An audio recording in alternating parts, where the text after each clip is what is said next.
She was the plantation cook, nothing more, nothing less.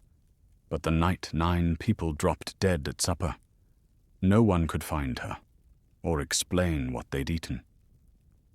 In the warm parlor light of a once proud Mississippi estate, plates were still full, faces frozen mid-bite. A thimble buried beneath the hearth, a root cellar washed open by floodwater, and a prayer book marked in 2 hands unravel a pattern too precise to be accidental. Behind every sealed jar and church ledger lies a story someone tried very hard to erase. And the question no one can shake: how many meals were meant to kill, and how many already did?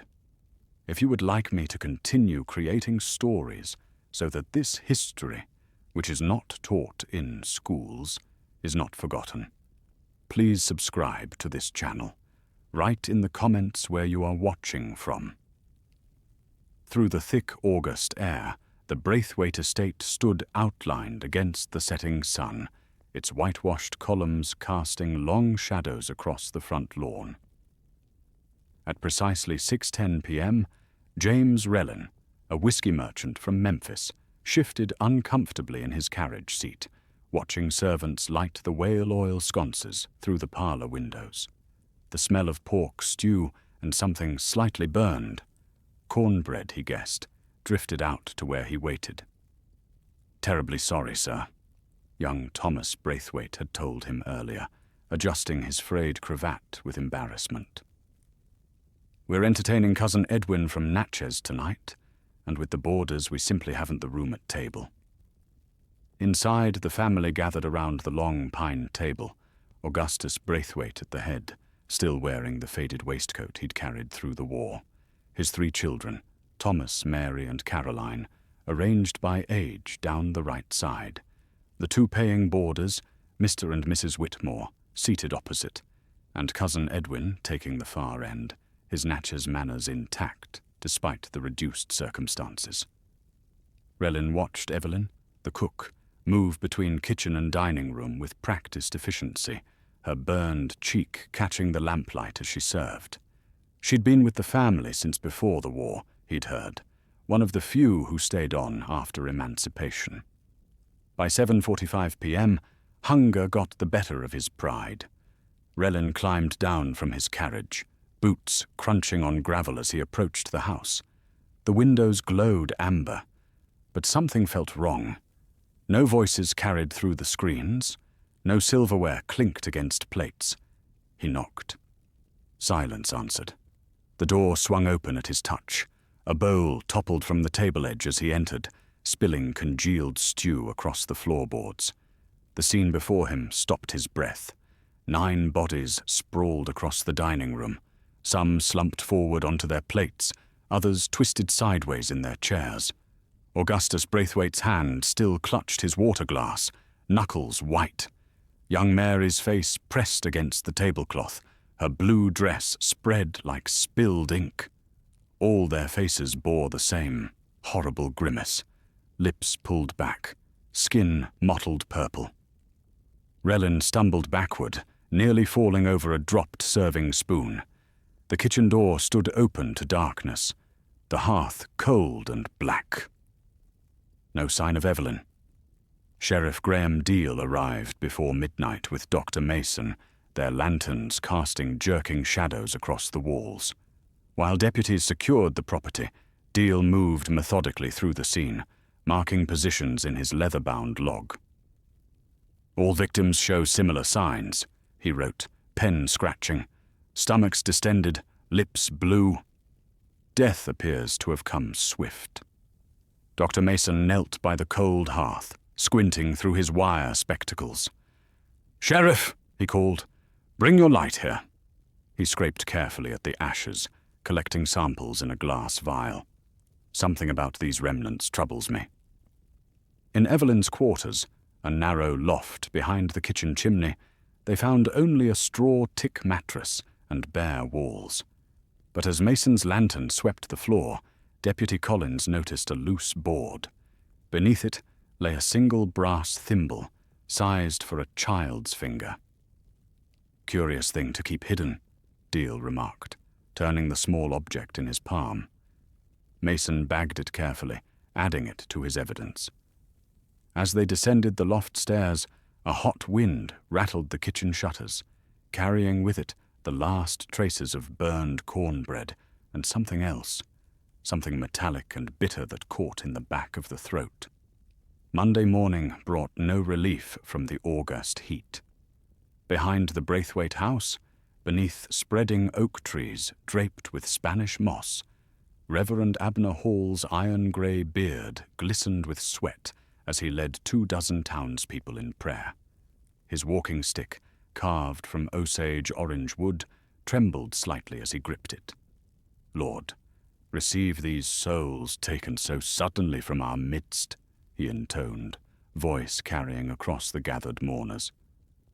The crowd stood in a ragged circle, handkerchiefs pressed to noses against the growing smell from the house.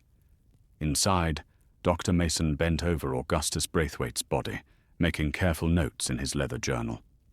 Victim shows clear signs consistent with arsenic poisoning, he wrote, documenting the swollen tongue and dark stains around the mouth.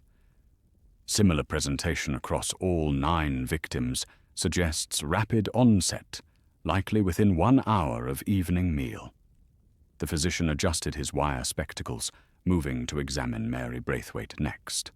Her diary lay open on a side table, her last entry dated Saturday morning, recording mundane details about ordering more lamp oil.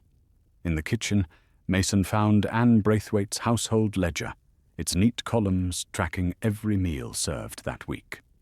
Saturday's entry confirmed Evelyn had prepared the fatal supper alone: pork stew, cornbread, summer greens. Sheriff Deal's boots creaked across the dining room floorboards as he supervised his deputy's search. Nothing missing from the silver cabinet, he announced, checking items against the household inventory. No broken windows, no forced locks. He paused by the grandfather clock, still ticking steadily. Whatever happened here wasn't robbery. Behind the smokehouse, Deputy Collins called out. His shovel had struck something solid, a glass jar sealed with black wax, bearing a crude paper label reading Hog Tonic. Sheriff Deal pulled on his leather gloves to examine it. Inside, white powder coated the bottom, leaving chalky residue on the sheriff's gloves. "Check the stables," Deal ordered. "Question anyone who might have seen her leave." But the stable hands could only shake their heads. Old Jim, who'd worked the Braithwaite horses for 20 years, scratched his grey head. Miss Evelyn, she never went nowhere. Never took the ferry, never walked to town alone. Always stayed close to house and kitchen. In his temporary morgue set up in the ice house, Dr. Mason fought a losing battle against decay. "Sheriff," he called through the door, "these bodies need proper examination." There's something deliberate here. The timing, the dosage. We need more time. But the humid air had already begun its work. By noon, the smell forced them to close up the ice house. Mason could only preserve his samples and notes, watching helplessly as crucial evidence slipped away in the summer heat. Later that afternoon, Mason's initial findings proved correct. Chemical tests confirmed arsenic in the victim's tissues. But when Deal canvassed every store and peddler within 20 miles, not one reported selling rat poison or pest powder since early spring. The break came at sunset. Tommy Waters, the 14-year-old stable boy, approached the sheriff's office, wringing his cap in his hands. "There's something you should know," he stammered. "About Miss Evelyn. Last winter, I was fetching kindling behind the kitchen. I saw her in the tool shed, talking to herself. She had this old tin box open, and inside was a baby's quilt, all yellow with age. She was whispering to it in that gullah talk some old-timers use. When she saw me, she slammed that box shut so fast." The morning of August 26th dawned grey and thick with humidity. A line of carriages stretched along the muddy drive to the Braithwaite house, their occupants dressed in mourning black despite the heat. Probate clerk Thomas Whitfield dabbed his forehead with a cotton handkerchief as he climbed the narrow attic stairs, his leather satchel heavy with documents. "Mind the third step," called Mrs. Peterson, one of the surviving house staff. It creaks something awful. Dust motes swirled in the weak light filtering through the attic's single window. Whitfield set his lamp on a trunk and began sorting through yellowed papers and leather-bound volumes. Property deeds, birth records, and plantation accounts filled box after box. Behind a stack of mouldering newspapers he found it, a thick ledger bound in faded green cloth, its spine cracked and pages warped from years of kitchen steam. Kitchen accounts, 1857 to 1868, was written in careful script across the cover. Outside, the surveyor's chain clinked as men measured the property boundaries. The Braithwaite lands would be divided and sold to cover debts and burial costs. Inside the ledger, Whitfield found columns of neat figures in broken, laboured handwriting. Evelyn's records of flour purchased, lard rendered, preserves put up. But something else caught his eye. Beside certain names, guests, visitors, family members, tiny X marks appeared in the margins. He began counting them, his finger trailing down the pages. 23 marks over 11 years. 17 of those names now belonged to the dead. "Sheriff!" Whitfield called down the stairs. "You'll want to see this." Deputy Ridge arrived first, taking the stairs two at a time. He leaned over the clerk's shoulder, squinting at the marks. "Could be coincidence," he said, but his voice was uncertain. By noon, Ridge had gathered the remaining servants in the kitchen. Mrs. Peterson wrung her apron as she spoke. "Evelyn always saved scraps," she said. "Said it was for someone living rough behind the cypress stand. We thought maybe it was for them colored folks passing through, heading north. Never saw who took the food, though." Ridge pulled out the county survey map. South of the main house, past the cypress trees, a small square marked Milk House sat alone in a low field. No one remembered it being used in years. "It collapsed in '63, old Jim offered, during them bad storms." Sheriff Deal ordered shovels brought out. 4 men began digging where the Milk House foundation should be. The earth was black and soft. 3 feet down, they struck rotted boards. Thunder rolled across the river. Dark clouds gathered as the men worked faster. But the rain came anyway. Fat drops turning quickly to sheets. Water began seeping into the excavation. "We'll have to wait," Deal shouted over the downpour. "Ground's too wet now." Back in the study, Dr. Mason examined the ledger under his lamp. The final page held just one line, written in clear, sharp pencil strokes. "They don't know what they done, but they all ate." Mason's fingers traced the letters. "This isn't Evelyn's hand," he said quietly. "The strokes are too confident, too practiced. Whoever wrote this had proper schooling." He laid the page beside a sample of Evelyn's known writing. The difference was unmistakable. Someone else had made that final entry. The rain-soaked ground squelched under Sheriff Deal's boots as he led his men across the waterlogged field early Friday morning. August 28th's dawn brought no relief from the humidity, only a thick mist that clung to their clothes and made the lanterns glow like witch lights in the gloom. "Mind that sinkhole there," Deputy Ridge called out, pointing with his iron rod. The storm had transformed the low-lying pasture into treacherous ground, with hidden pockets ready to swallow an unwary foot.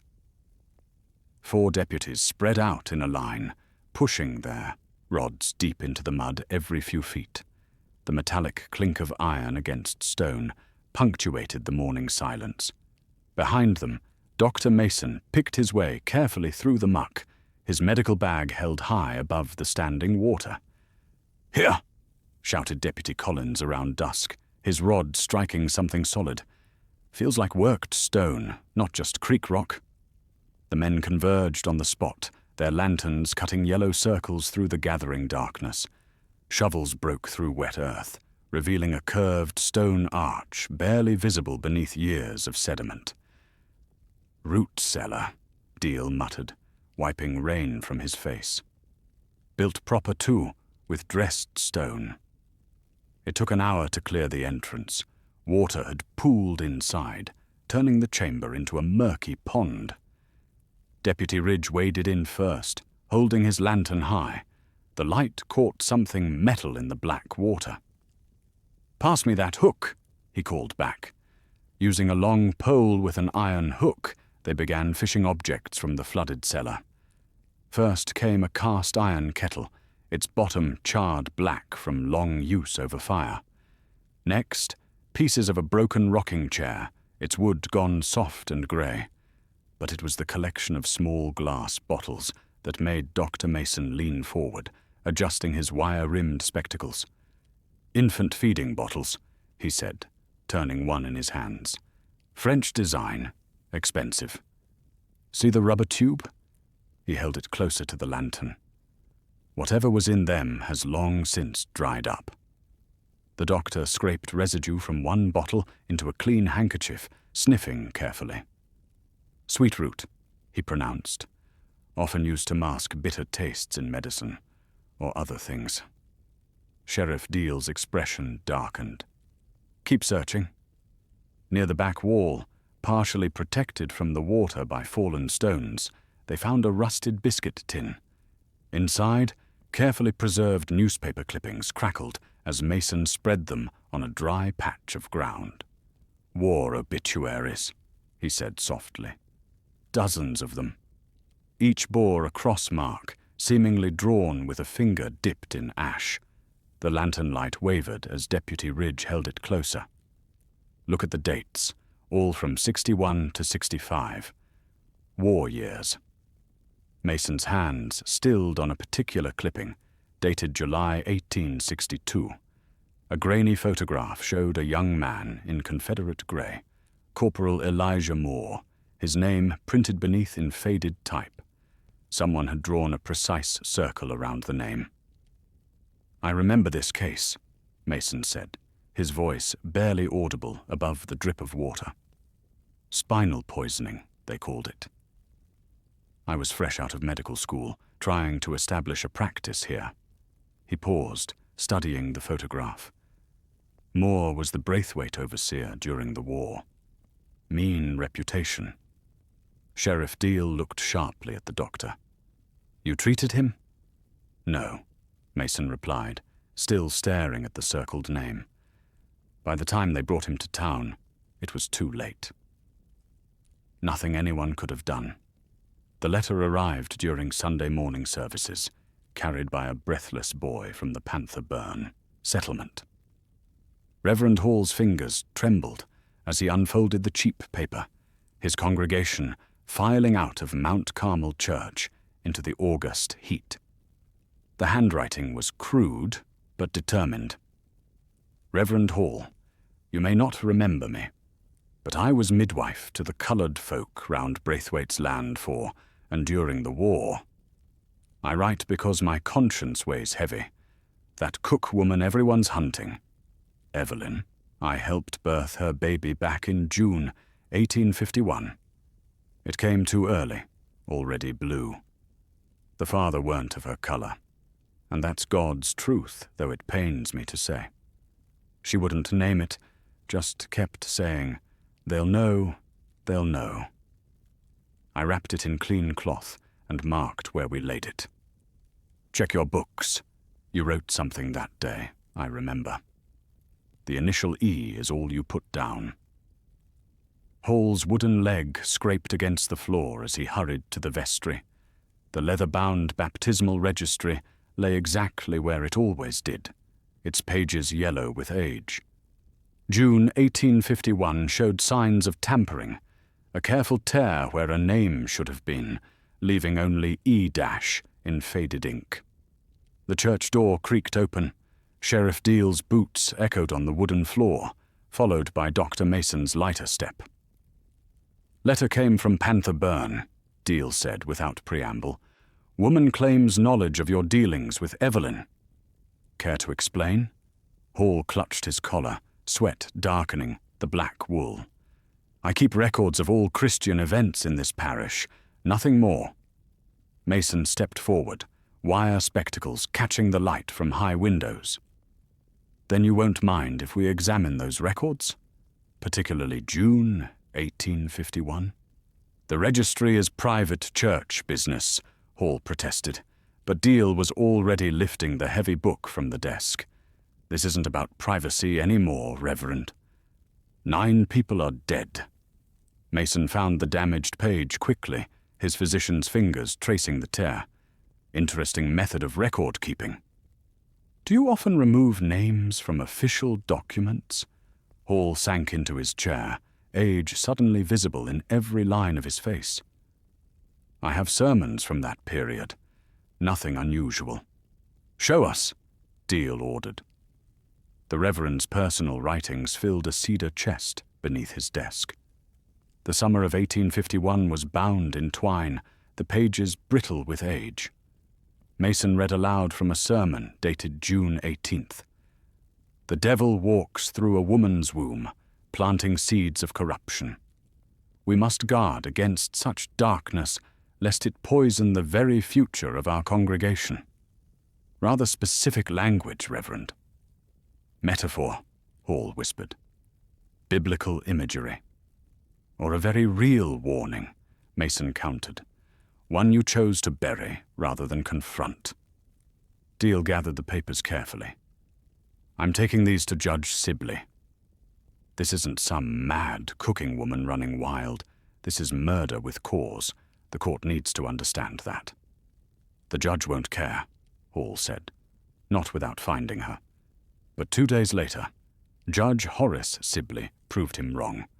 The circuit court would convene September 20th, evidence to be presented with or without a suspect in custody. The Braithwaite deaths would be examined anew, not as a servant's insanity, but as calculated revenge.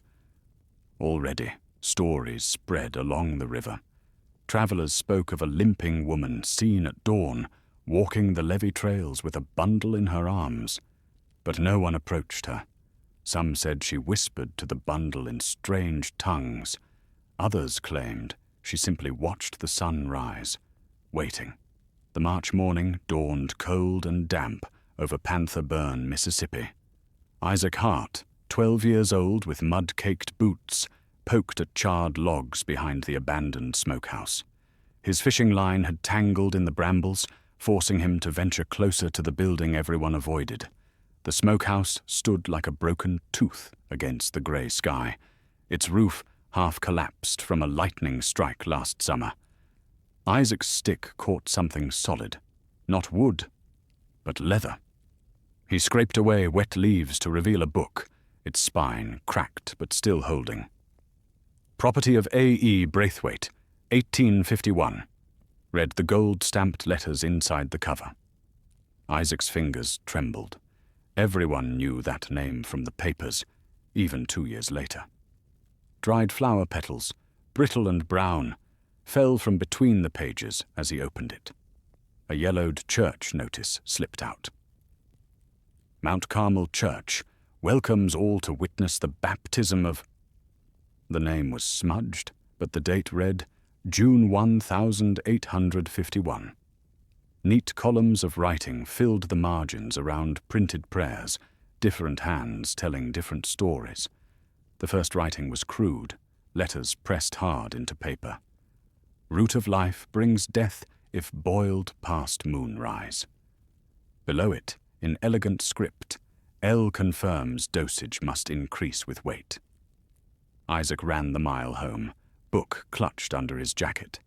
His uncle, Thomas Hart, took one look and hitched the wagon for Mayersville. Sheriff Cole's office smelled of tobacco and damp wool.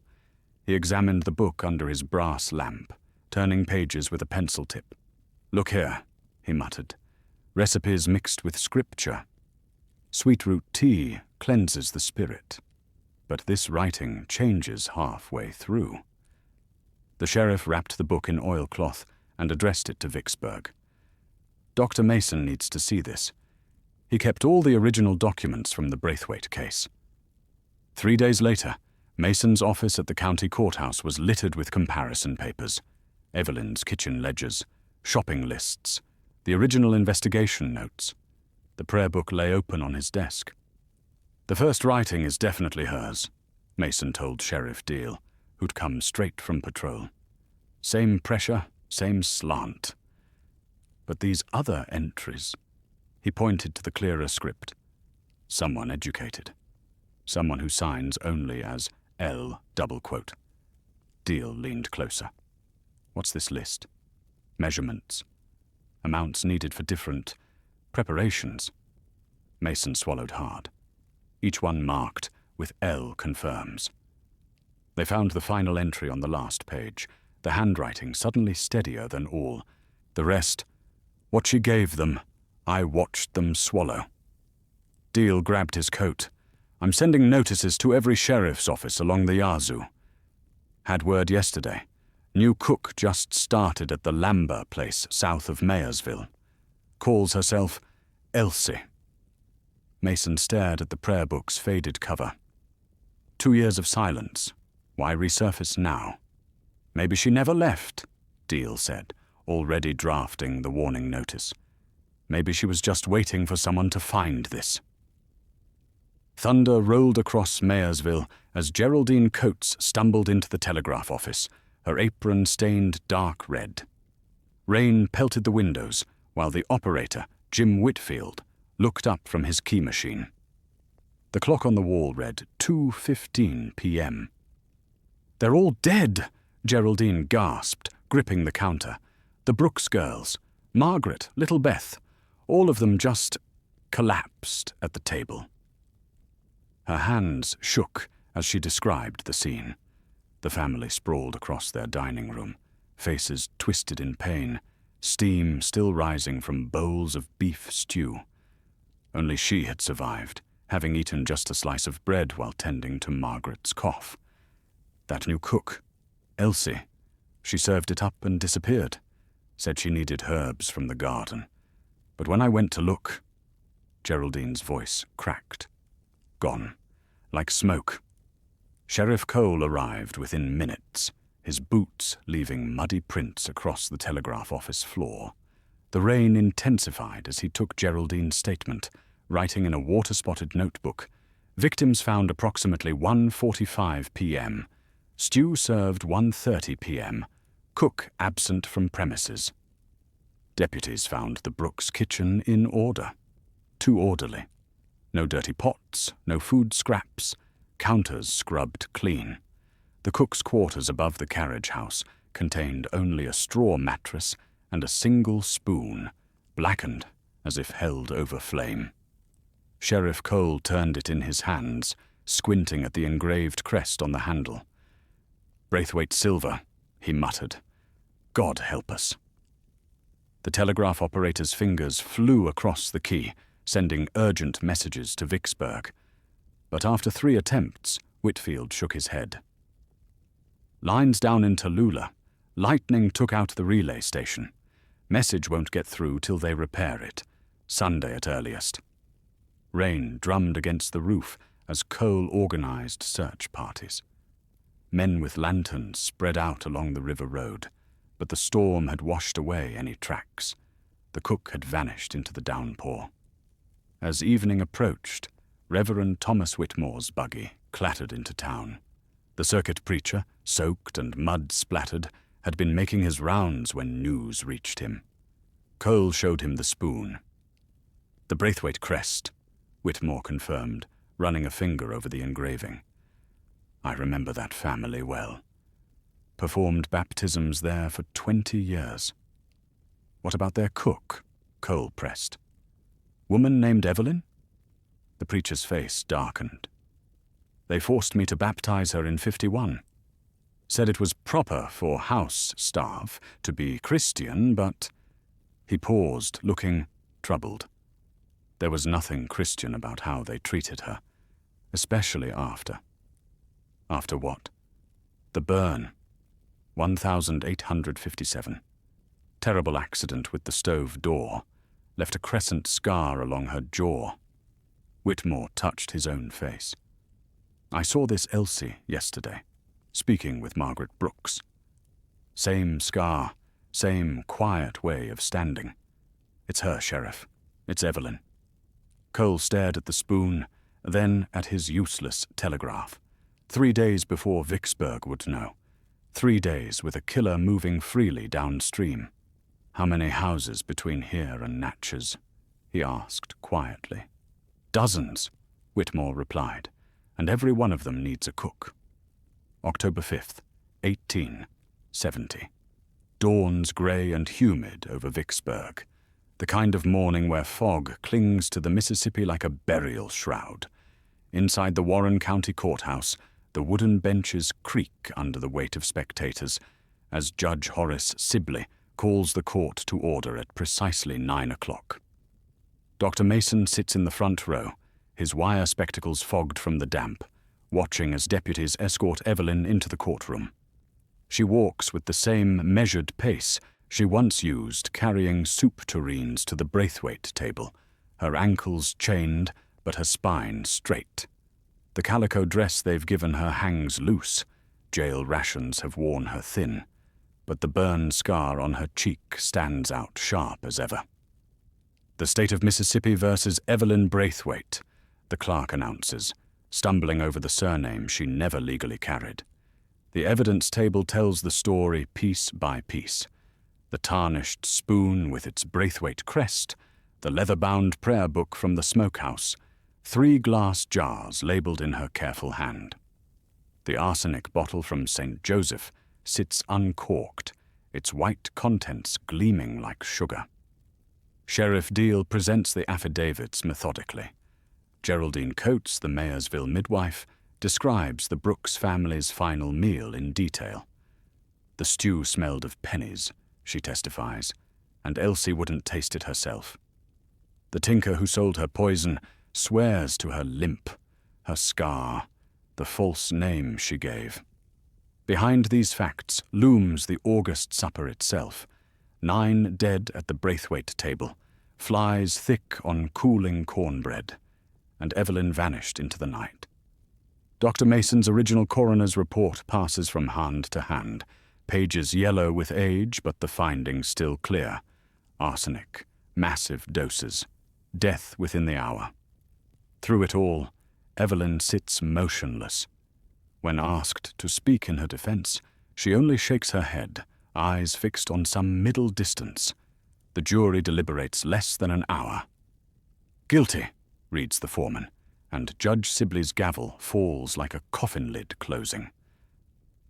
Dawn on October 12th brings the sentence due. They hang her outside the Warren County Jail as the first light breaks over the river.